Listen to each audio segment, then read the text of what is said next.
Day 2. Hello guys! Welcome back to my mini vlog. This is our day 2 and 3 here in Cleveland. So right now, nakikita nyo naman na we're going somewhere to get some food because right now is dinner time na, and yeah, we're getting American food, burger, boneless chicken wings, and fries, tender, and Dunkin'. And right now, yan, nakikita nyo naman na aral kami ni Zion, and okay naman, nakakapag-adjust na kahit papano, and yan, naghahanap ako that time ng pwedeng panoorin, and I don't know, pampalipas lang ng oras and bago matulog. And day 3, yan, kumuha naman ako ng aming breakfast. Good thing nga, kasama na yung breakfast here.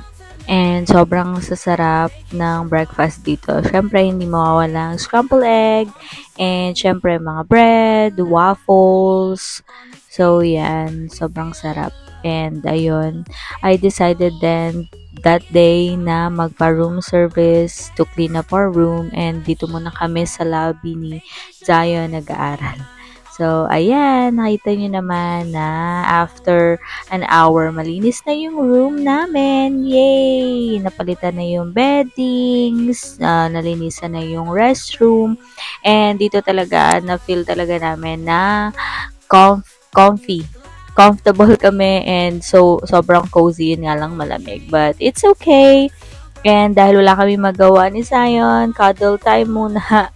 And habang naghihintay kay hubby na umuwi. So, yan. After that, syempre, yun lang naman yung ginagawa namin. Pagdating ng hapon, we're going somewhere to get some food for dinner.